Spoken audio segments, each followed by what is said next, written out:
오늘 하나님께서 우리에게 주시는 말씀은 제가 좀 전에도 말씀을 드린 것처럼 그 하나님의 그 부르심이라는 그 제목을 가지고 로마서 11장 29절 말씀을 나누려고 합니다. 로마서 11장 29절 딱 짧은 한 절 9절 말씀이니까 우리 함께 한 목소리로 하나님의 말씀 읽도록 하겠습니다. 시작. 하나님의 은사와 부르심에는 후회하심이 없느니라. 아멘. 제가 한 번 더 읽겠습니다. 하나님의 은사와 부르심에는 후회하심이 없느니라. 아멘. 오늘 이 시간에는 특별히 조금 전에도 우리가 그 찬양으로 나누었던 것처럼 이 하나님의 부르심에 대해서 말씀을 나누고자 합니다. 특별히 이렇게 제가 우리가 같이 들은 이 찬양을 좀 같이 같이 들은 지가 좀 오래됐는데 문득 이제 이번 주에 계속해서 이 찬양이 이제 떠오르게 하셔서 자주 이 찬양을 들으면서 이 부르심에 대해서 좀 말씀을 나누기를 원하시는구나라는 그 감동을 받고 이제 이 로마서 11장 29절 말씀을 나누려고 하는데요. 이 말씀 그대로 우리 모두는 다 하나님께 은사를 받았고 또 하나님의 부르심을 받은 자들입니다. 그러니까 하나님께서 정말 우리 각자에게 주셨는데, 그리고 이제 이 방금 읽은 것처럼 이 하나님의 은사와 부르심에는 후회하심이 없습니다. 자, 그런데 사실 여기서 이 한국어로는 이제 후회하심이 없다라고 이 번역된 헬라어 원문은 조금 더 정확한 의미로 보자면은 돌이킬 수 없다라는 의미가 더 맞습니다. 그러니까 하나님의 은사와 부르심은 돌이킬 수 없다, 이런 뜻을 구체적으로 담고 있는 말입니다. 자, 물론 우리 하나님께서 지금 이제 이 한국말로 이렇게 지금 번역된 그대로 누군가에게 은사를 주시고 또 누군가를 부르시고 나서 후회하시는 분은 결코 아닙니다.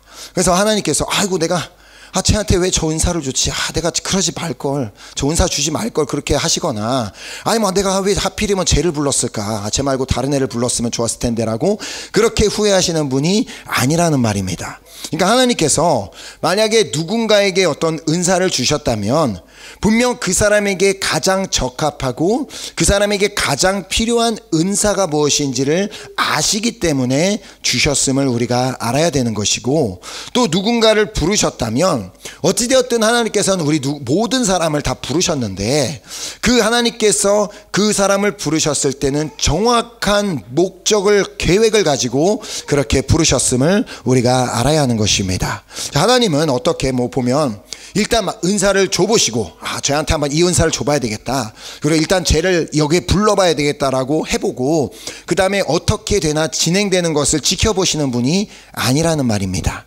자, 특별히 우리 모두는 다 하나님께 부르심을 받은 자들입니다. 그러니까 오늘 이 아침에 이 예배를 드리러 나온 것 자체도 우리가 하나님의 부르심을 받고 나온 우리 한 사람 한 사람인데, 이 특별히 이 부르심에는 두 가지 부르심이 있습니다. 자, 그러니까 이 두 가지 부르심 중에 하나는 우리 모든 사람이 공동적으로 받은 부르심이 있고 또 우리 각자에게 주신 부르심이 있습니다.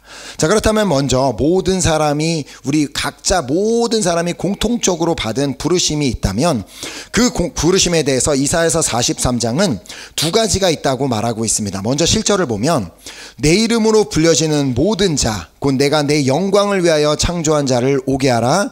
그를 내가 지었고 그를 내가 만들었느니라. 그러니까 하나님께서는 우리 모두를 하나님의 영광을 위해 살기 위해 만드셨고 하나님의 영광을 위해 살라고 부르심을 받은 사람들입니다. 자, 나의 영광이 아닌 어떻게 보면 이 땅에 사는 동안 정말 어떻게 보면 내가 세상 가운데 영광을 얻을 수 있을까? 어떻게 하면 내가 더 높아질 수 있을까? 내가 더 유명해질 수 있을까? 그런 영광을 위해 살라고 지으심을 받은 것이 아니라 하나님의 영광을 위해 지으심을 받았고 부르심을 받은 자들이란 말입니다. 자, 그래서 고린도전서 10장 31절이 말하죠.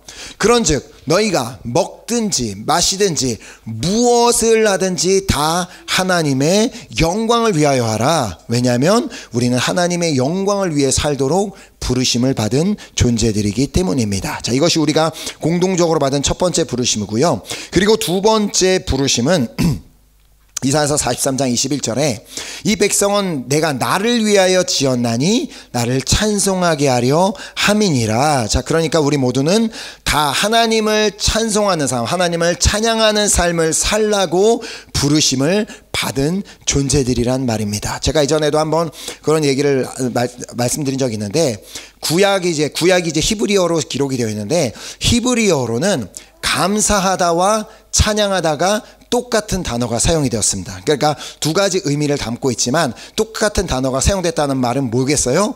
우리는 다 하나님을 찬양하는 삶을 살도록 부르심을 받았고 또 하나님께 감사하는 삶을 살도록 부르심을 받은 존재들이란 말입니다. 자, 그러니까 뭐 하나님의 영광을 위해 사는 것, 뭐 하나님께 찬양하고 감사하는 삶을 사는 것은 우리의 선택이 아니라는 말입니다. 자, 내가 하나님의 영광을 위해서 좀 살고 싶으면 좀 살아볼까 그러고 뭐 싫으면 말고, 내가 하나님을 찬양하는 삶을 살아볼까 하면 좀 찬양하고 싶으면 찬양하고 찬양하기 싫으면 찬양하지 말고, 뭐 감사하고 싶으면 감사하고 감사하기 싫으면 안 하는 그런 정도가 아니라 우리 모두는 다 공동적으로 바로 이 하나님께 찬양하고 감사하고 하나님의 영광을 위해 살도록 부르심을 받은 존재들이란 말입니다. 자, 결국 우리 모두는 예배자로서 부르심을 받았음을 기억해야 한다는 말입니다. 지난 주일날 말씀을 나눈 것처럼 우리가 교회에서만 예배자가 아닌 우리 그 삶의 예배, 삶에서도 우리가 어디에 가든지 어디에 있든지 예배자로서 부르심을 받았음을 기억하며 정말 그 하나님의 부르심에 합당한 삶을 살아야만 하는 것입니다. 자, 이렇게 우리는 공동적인 부르심도 받았고 또 각자마다 하나님의 주신 그 부르심 역시도 받았습니다. 자, 우리는 한번 좀 나의 부르심이 무엇인지를 이렇게 좀 생각해 봤으면 좋겠는데요. 뭐 그것을 나의 부르심이 무엇이다라는 것을 어떤 그 길을 말씀드리진 않겠지만 그냥 개인적으로 스스로 하나님께서 나에게 주신 이 부르심, 내가 받은 부르심은 무엇일까라는 것을 한번 생각해 보셨으면 좋겠는데요. 먼저 우리 이제 공동적으로 다 똑같은 것 중에 하나가 뭐냐면 하나님께서는 우리를 이곳 프랑스로 부르셨습니다. 자, 그렇다면 분명한 이유가 있는 줄 믿습니다.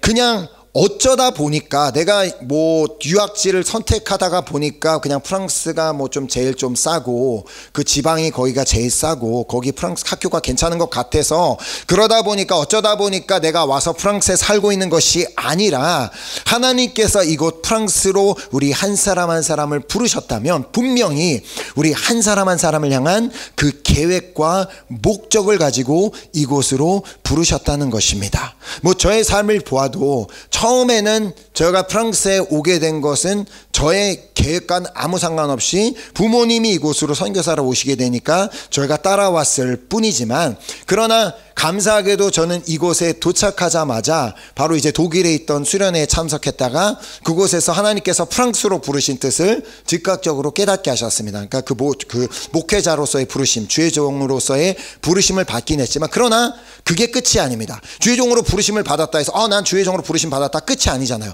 주의 종으로 부르심을 받았다면 그 다음에 내가 주의 종으로서 내가 또 어떤 부르심을 받았는가, 그것을 알고 그 계획을, 하나님의 뜻을 따라가는 그 삶을 살아가야 한다는 것입니다. 자, 우리 중에는 어쩌면 나의 부르심이 무엇이다, 정말 이것이 나의 부르심이다라고 명확하게 알고 그것을 따라 살고 계신 분도 있을 수 있지만, 뭐 아직까지 모르시는 분이 있다 해도 괜찮습니다. 왜냐하면 우리가 하나님의 부르심을 받았다는 사실에는 변함이 없기 때문입니다.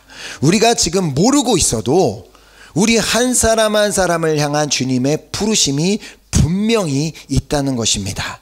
자, 그리고 우리를 부르신 이가 점차적으로 나의 부르심이 무엇인지를 친히 깨닫게 하시며 친히 그 나의 부르심을 이루어 가실 것이기 때문입니다. 자, 우리는 그 과정 가운데 정말 정확하게 지금 나의 이 부르심이 무엇인지를 모른다 할지라도 우리가 공동적으로 받은 부르심이 있잖아요. 뭐라고요? 하나님의 영광을 위해 살고 하나님을 찬양하는 삶을 살고 하나님께 감사하는 삶을 사는 것. 그 삶을 살다가 보면 나의 개인적인 부르심이 무엇인지 반드시 깨닫게 되고 알게 되는 그 순간이 오게 될 줄 믿습니다. 자, 데살로니가전서 5장 24절 말씀을 보면 너희를 부르시는 이는 미쁘시니 그가 또한 이루시리라. 아멘. 자, 이 미쁘시다는 말은 신실하다. 우리가 아까 찬양으로도 고백했지만 우리를 부르신 분은 신실하시기 때문에, 신실하다는 말이 뭐예요? 처음에는 부르셨는데, 이러한 목적을 가지고 부르셨는데 조금 지나 보니까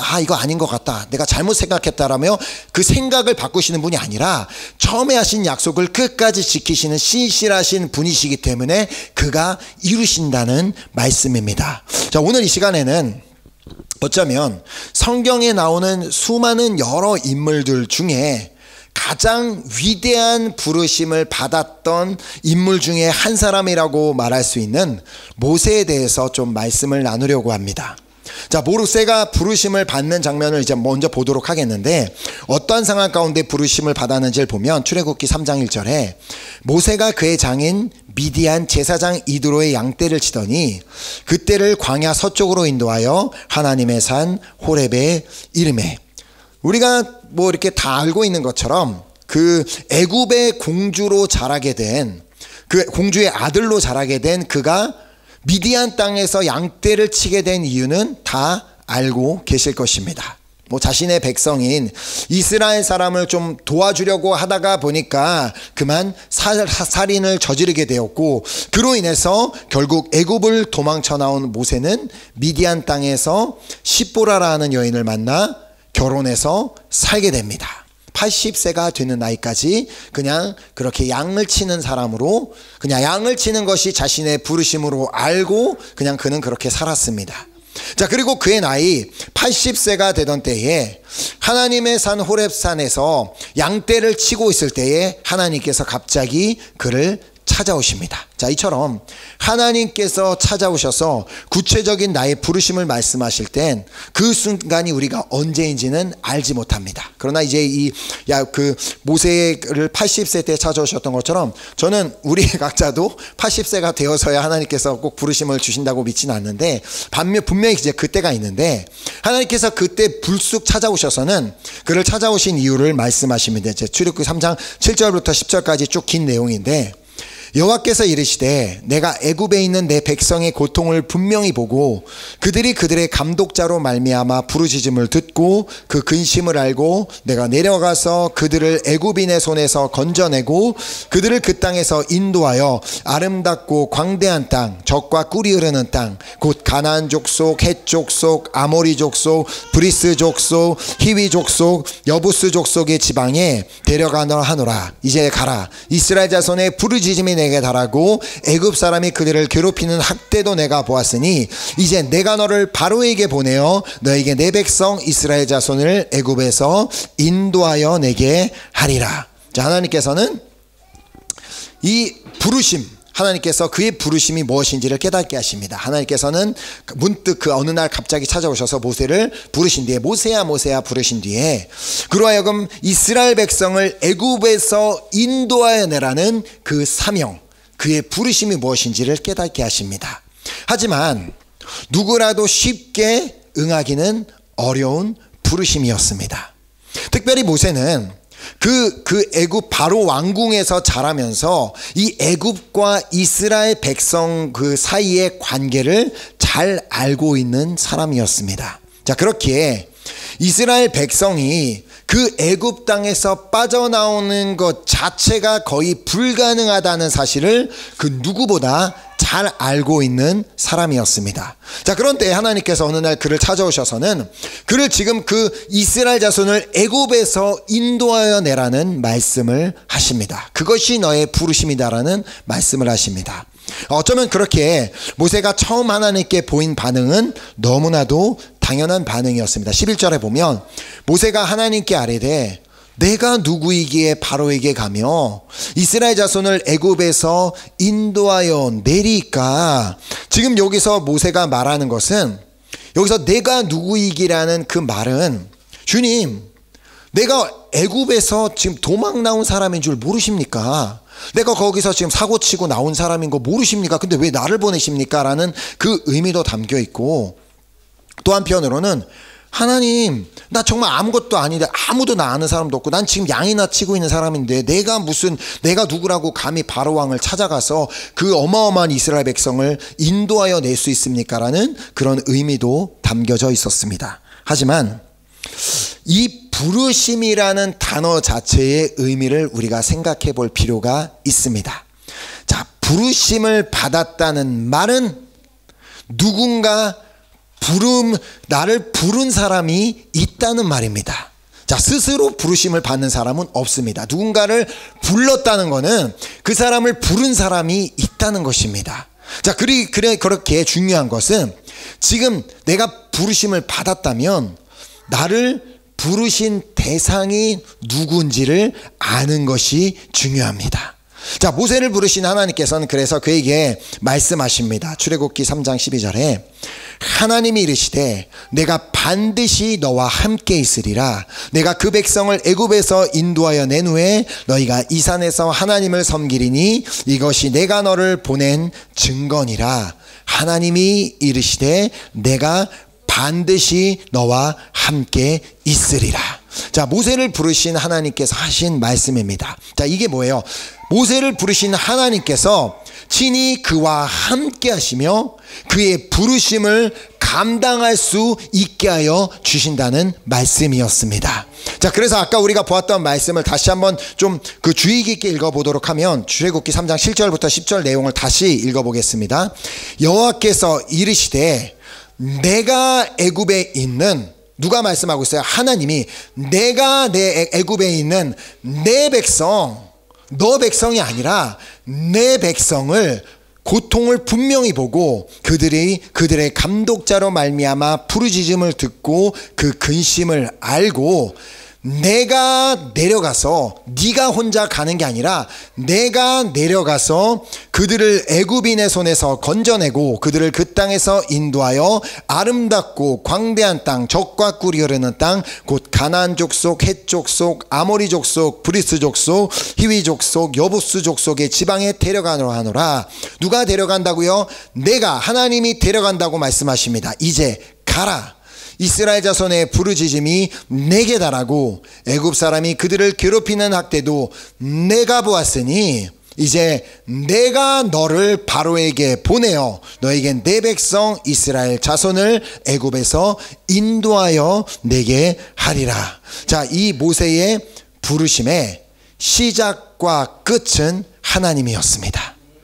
하나님께서 시작만 하시고 그 다음은 네가 알아서 해가 아니라 이 모세의 부르심의 시작과 끝이 하나님이었다는 말입니다.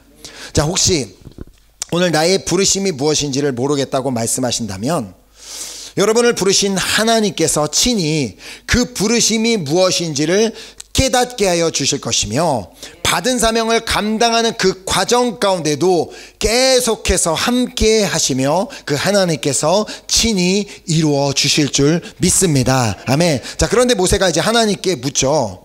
하나님, 그럼 내가 가는 건 알겠는데 가서 내가 누구의 부르심을 받고 당신들에게 왔다고 말을 할까요? 라고 묻자 하나님께서 말씀하십니다. 하나님이 모세에게 이르시되 나는 스스로 있는 자인이라. 자, 이 말이 이제 헬라어로 에고 에이미라고 이제 말씀을 드린 적이 있는데, 나는 스스로 있는 자인이라. 또 이르시되 너는 이스라엘 자손에게 이같이 이르기를 스스로 있는 자가 나를 너희에게 보내셨다 하라. 자, 하나님은 당신 스스로를 이렇게 소개하십니다. 나는 스스로 있는 자인이라. 자, 이 말은 당신이 이 세상에서 존재하는 모든 것 중에 유일하게 창조되지 않은 존재라는 말입니다. 자, 그 말은 그분이 영원부터, 우리가 생각조차 할 수 없는 영원부터 존재하는 그분이 온 세상에 존재하는 모든 것을 만드신 분이라는 말이기도 합니다. 자, 그러니까 모세를 부르신 분은 스스로 계시는 분, 영원 전부터 존재하시는 분, 이 세상을 창조하신 분께서 모세를 불렀다는 말. 자, 그러므로 그 스스로 계신 분께 부르심을 받았다면 우리가 해야 할 일은 그냥 그분을 믿고 따라가는 것밖에 없습니다.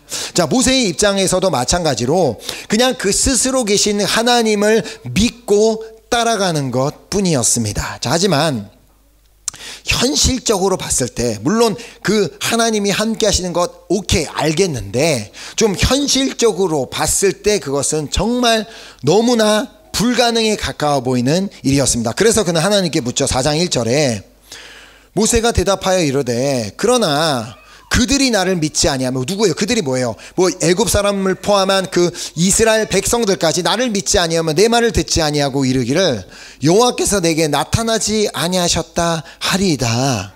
모세는 사람들이 자기의 말을 듣지 않고 또 믿지 않을 것에 대한 걱정을 가지고 있었습니다. 자, 그래서 하나님께서는 그래 좋다, 그렇다면 내가 너에게 능력을 줄게라고 그에게 능력을 주셔서 지팡이가 뱀이 되고 또 다시 뱀이 지팡이가 되는 그 능력을 가지고 있음을 보여주십니다. 그리고 또 그의 손에 나병이 생겼다가 그 손이 다시 낫게 되는 그런 역사도 보여주십니다. 자, 그리고 나서 말씀하십니다.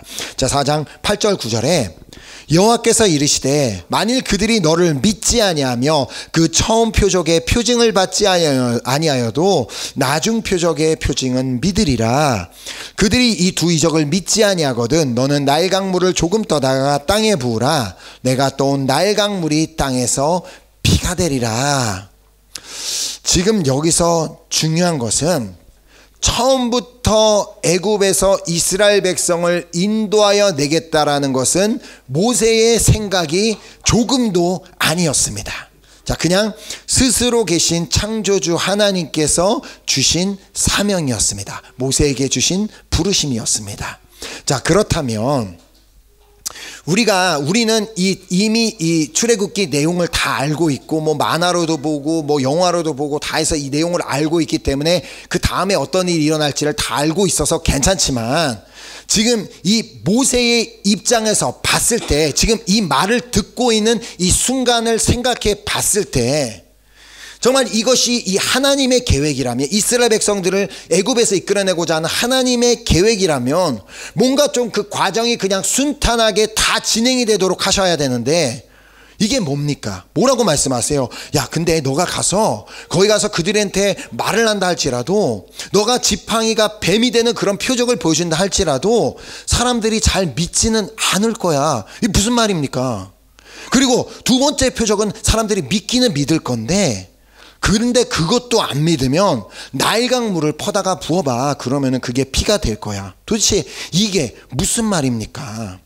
아니, 부르신 분이 지금 무슨 어떤 우상단지도 아니고 내 스스로 계획도 아니고 스스로 계신 천지를 창조하신 전능하신 하나님께서 부르셨다면 도대체 왜 이런 말도 안 되는 과정을 거치게 하시는 것일까요? 이것이 이해가 되십니까? 모세의 입장에서 생각해 본데 이 말을 들을 때 그게 그냥 이해가 됐겠냐는 말입니다. 그래요? 첫 번째는 잘 안 믿겠지만 두 번째는 그것도 안 믿으면 그냥 물을 갖다 부으면 된다고요? 그게 쉽게 받아들이는 상황은 아니었다는 것입니다. 자, 그리고 하나님의 뜻을 전하며 이제 결국엔 이제 애굽 땅으로 가고, 그래서 이제 아론과 함께 바로를 찾아갑니다. 그래서 바로를 찾아가서 하나님의 뜻을 전하며 이제는 이 이스라엘 백성들을 애굽에서 떠나게 하는 것이 하나님의 뜻입니다. 하나님께서 가라고 하셨습니다라고 그런 말을 합니다. 자, 이렇게 정말 하나님의 부르심에 순종해 애굽 땅으로 갔다면 그가 바로의 입에서 듣게 될 말은 그래, 알았다. 너희 하나님이 가라고 하시면 가야지. 너네 당장 짐 싸서 조심히 몸 조심히 잘 가라고 했어야만 했습니다. 그런데 바로가 뭐라고 말해요? 5장 2절에 바로가 이르되 여호와가 누구이기에 내가 그의 목소리를 듣고 이스라엘을 보내겠느냐? 나는 여호와를 알지 못하니 이스라엘을 보내지 아니하리라. 지금 성경은 그냥 좀 단어가 순화돼서 기록이 됐겠지만 이 바로가 그 말 듣고 욕하지 않았겠습니까? 뭐 이런 미친놈이 다 있냐 그러면서 뭔 소리를 하는 거냐고 지금 저리 막 저기 촛불처럼 사라지라고 막 그렇게 그런 말을 했을 수도 있습니다. 자, 바로가 지금 그의 그런 부탁을 거절했을 뿐만 아니라 오히려 지금 모세가 그 땅을 찾아와서 하나님의 부르심에 순종해서 그 땅에 찾아와서 그가 했던 말 때문에 오히려 이스라엘 백성들이 더 고통을 당하는 일이 생기고 맙니다. 5장 7절에 보면 너희는 백성에게 다시는 벽돌에 쓸 집을 전과 같이 주지 말고 그들이 가서 스스로 집을 죽게 하라. 그게 무슨 말이에요? 그들에게 더 이상 이 벽돌을 만들 재료를 공급해 주지 않고 이제 재료까지 스스로 가서 찾아와서 그것으로 일을 하라는, 그렇게 지금 모세가 한 그 말 한마디 때문에 오히려 더 고되게 노동을 해야만 했던 이스라엘 백성들은 이게 지금 상황이 이해가 안 되니까, 그래서 이제 대표 자격되는 사람들이 바로를 찾아가 묻습니다. 도대체 갑자기 왜 이러십니까? 왜 우리에게 이러냐고 묻자 바로가 얘기하죠. 너네 백성이라고 하는 그 모세가 나한테 와서 한 그 말도 안 되는 그 헛소리 때문에 내가 너네들을 이렇게 만든 거다라고 그 얘기를 듣고 나가는 길에 모세와 아론을 만납니다. 그리고 그들에게 말합니다. 21절에 그들에게 이르되 너희가 우리를 바로의 눈과 그의 신하의 눈에 미운 것이 되게 하고 그들의 손에 칼을 주어 우리를 죽이게 하는도다. 여호와는 너희를 살피시고 판단하기를 원하노라. 자, 이제는 상황이 점점 더 악해지죠. 이스라엘 사람들에게도 미움을 받게 됩니다. 증오를 받게 되는 수준에 이르렀고 이 모든 일이 마치 하나님의 부르심과 상관없이 자기가 원해서 이렇게 찾아온 것처럼 오해까지 받게 됩니다. 다시 말씀을 드리지만 모세가 지금 이렇게 애굽을 찾아오게 된 것 자신의 뜻이었어요? 자신의 뜻 0.1%도 없었습니다. 그냥 하나님께서 부르셔서 와 있었는데, 하나님께서 가라고 하셔서 왔는데 그 어느 것도 순조롭게 진행되는 것이 아무것도 없고 오히려 상황은 더 악해질 뿐이었습니다. 자, 우리가 다시 한번 모세의 입장에서 생각해 본다면 그 순간 모세의 마음이 얼마나 힘들었겠습니까? 이스라엘 백성들에게, 자신의 백성들에게 그 얘기를 들었을 때 얼마나 마음이 힘들었겠습니까? 나는 지금 내가 오고 싶어서 온 것도 아니고 하나님의 부르심을 받고 왔는데 지금 돌아가는 이 상황들을 보며 도대체 이게 뭐지라며 그의 마음은 너무나 힘들고 괴로웠을 것입니다. 그래서 그가 하나님께 묻습니다. 22, 23절에 모세가 여호와께 돌아와서 아뢰되 주여 어찌하여 이 백성이 학대를 당하게 하셨나이까? 어찌하여 나를 보내셨나이까? 내가 바로에게 들어가서 주의 이름으로 말한 후로부터 그가 이 백성을 더 학대하며 주께서도 주의 백성을 구원하지 아니하시나이다. 지금 이 문장만 읽어봐도 모세의 심정이 정말 그대로 고스란히 느껴지게 됩니다. 그러자 하나님께서는 왜 이런 상황까지 그들을 몰고 가셨는지, 모세를 왜 이런 상황까지 몰고 가셨는지를 6장 1절에 설명하여 주십니다. 자, 6장 1절에 여호와께서 이르시되 이제 내가 바로에게 하는 일을 내가 보리라. 강한 손으로 말미암아 바로가 그들을 보내리라. 강한 손으로 말미암아 바로가 그들을 그의 땅에서 쫓아내리라. 자, 하나님께서 이스라엘 백성들로 하여금 또 모세로 하여금 더 어려운 상황으로 몰고 가셨던 이유는 바로 그들로 말미암아 하나님의 강한 손을 체험하게 하기 위한 목적이었습니다. 모세에게도 마찬가지였고 이스라엘 백성들에게도 마찬가지였습니다. 하나님께서 모세를 부르신 이유도 바로 그 역시도 하나님의 강한 손을 체험하게 하시기 위함이었습니다. 그가 그냥 미디안 땅에서 양을 치고 있을 땐 하나님의 강한 손을 체험할 일은 별로 없었습니다. 물론 때로는 그 양떼를 공격해오는 다윗처럼 사자와 곰에 맞서 싸워야 될 일이 있었지만 그것이 굳이 그렇게 하나님의 강한 손을 필요할 정도는 아니었습니다. 자, 그리고 나서 하나님께서는 너희들 지금 이렇게 상황으로 몰고 가는 이유, 너희가 이제 내가 얼마나 강한 하나님이고 내 손이 얼마나 강한 손인지를 보여주기 위한 목적이다라고 말씀하시며 그 다음에 또 다른 이유를 말씀하십니다. 6절 7절에 그러므로 이스라엘 자손에게 말하기를 나는 여호와라 내가 애굽 사람의 무거운 짐 밑에서 너희를 빼내며 그들의 노역에서 그들을 건지며 편팔과 여러 큰 심판들로서 너희를 속량하며 너희를 내 백성으로 삼고 나는 너희의 하나님이 되리니 나는 애굽 사람의 무거운 짐 밑에서 너희를 빼낸 너희의 하나님 여호와인 줄 너희가 알지라. 아멘. 바로 하나님이 그들로 하여금 그 하나님은 조상의 하나님이 아니라 그들을 늘 어떻게 불러요? 아브라함과 이삭과 야곱의 하나님, 그렇게 부른 게 아니라 제발 너희의 조상으로 생각하지 말고 이제부터는 내가 너희의 하나님이라는 것을 깨닫게 하여 주시기 위해서 그 어려운 상황으로 몰고 가셨다는 것입니다. 자, 물론 그렇다고 해서 그들이 그 애굽 땅을 그 다음에 막 쉽게 빠져나올 수 있던 것은 아니라는 것을 우리가 다 알고 있습니다. 무려 하나님의 손을 10번이나 체험하고 난 뒤에야 결국은 애굽 사람의 무거운 짐 밑에서 그들을 빼낸 여호와 하나님이 그들의 하나님이라는 것을 알 수가 있었습니다. 자, 그리고 애굽을 나왔다고 해서도 끝이 아니었죠.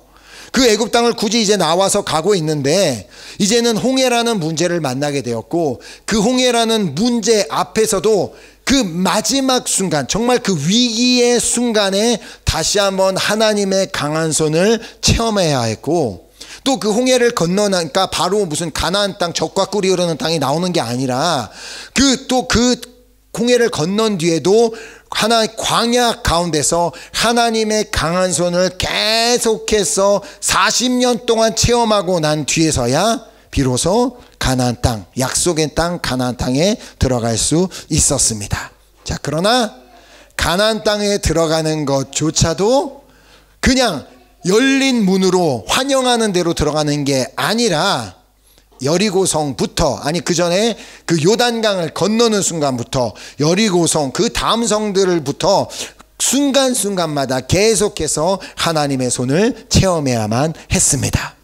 그러니까 우리가 무엇의 부르심을 받았든 분명히 하나님께서는 이스라엘 백성들에게 아브라함에게 약속하셨던 그 젖과 꿀이 흐르는 그 가나안 땅을 너에게 주겠다는 약속이 있고 그 부르심을 받았지만 그러나 그 부르심이 완성되는 그 순간까지도 우리 스스로 할 수 있는 건 아무것도 없다는 것입니다. 계속해서 하나님의 강한 손, 그리고 그 강한 손을 가지신 하나님이 나의 하나님이시라는 사실을 체험해야만 그것이 가능하다는 말이었습니다.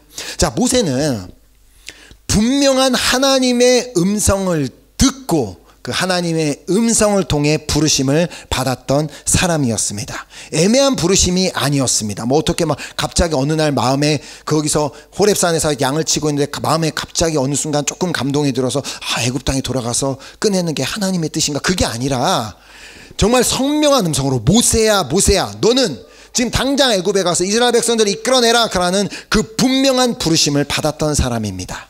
자, 그러나 그 부르심을, 그 분명한 부르심을 받았음에도 불구하고 그 사명을 감당하는 과정은 결코 쉽지만은 않았습니다. 하지만 그 모든 어려운 과정을 겪어야 했던 이유는 아까 우리가 보았던 데살로니가전서 5장 24절 말씀처럼 너희를 부르시는 이는 미쁘시니 그가 또한 이루시리라. 즉 그때마다 그 위기의 순간순간마다 역사하시는 하나님의 강한 손을 통해 친히 그 부르심을 이루어 가시는 하나님을 느끼게 하시고 체험하게 하시기 위함이었습니다. 그래서 나의 삶 가운데 그래 맞아, 하나님이 살아계셨지. 맞아, 이 하나님이 나의 하나님이셨지. 맞아, 이 하나님이 그 강한 손으로 나를 붙들고 계셨지를 깨닫게 하여 주시기 위해 우리를 순간순간마다 그 어려움을 만나게 하신다는 것입니다. 자, 오늘 우리도 마찬가지입니다. 우리가 부르심을 받고 나아가는 과정이 결코 순탄하지만은 않을 것입니다. 지금 우리가 살고 있는 이 순간에도 여러 가지 어려움들이 있고 순탄하지만은 않지만 그러나 우리를 부르신 분이 신실하신 분이시기 때문에 처음에 이 프랑스로 우리를 부르실 때 그 하나님께서 가지고 계셨던 그 마음과 계획과 그 뜻이 지금 뭐 몇 년이 지났다 해도 변함이 없이 동일하기 때문에 하나님께서 친히 때마다 순간순간마다 당신의 강한 손으로 이루어 가심을 우리의 삶에 계속해서 보여주시고, 또 하나님께서 친히 결국에는 우리에게 주신 그 부르심을 친히 이루어 가시는 것을 우리의 삶에 보게 될 줄 믿습니다. 아멘. 그러므로 우리가 받은 그 부르심을 정말 우리가 기억하며 그 부르심 따라 끝까지 나아가기로 결단하며 나아가는 우리 모두가 될 수 있기를 간절히 소망하며 축복합니다. 아멘. 우리 함께 찬양하고 또 우리 결단하는 기도하는 시간 가졌으면 좋겠는데요.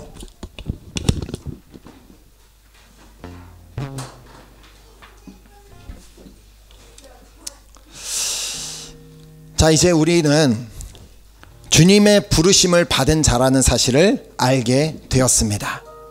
자, 그러므로 우리가 먼저는 공동적인 부르심, 하나님께 영광을 돌리는 삶, 그리고 하나님을 찬양하는 삶, 그리고 하나님께 감사하는 삶을 살라고 부르심을 받았기 때문에 우리가 가장 최우선적으로 우리가 그 부르심을 감당하며 나아갈 때 우리의 삶에서는 정말 그 하나님의 강한 손을 체험하게 되고, 또 친히 그 부르심을 이루어 가시는 그 하나님을 체험하게 될 줄 믿습니다. 정말 다시 한번 말씀을 드리지만 하나님의 부르심에는 후회하심이 없고, 그 하나님의 부르심은 결코 돌이킬 수 없음을 기억하는 우리 모두가 되었으면 좋겠습니다. 그래서 함께 우리가 이 시간 우리가 아까 배웠던 그 찬양을, 우리 하나님의 부르심을 다시 찬양하며, 날 향하신 그 하나님의 뜻은 정말 내 생각보다 훨씬 크기 때문에 지금 이 순간에는 과연 내가 무슨 부르심을 받았고 나에게 무슨 부르심이 상관이 있나라는 그런 순간이 있다 할지라도 하나님께서는 반드시 그 당신의 부르심을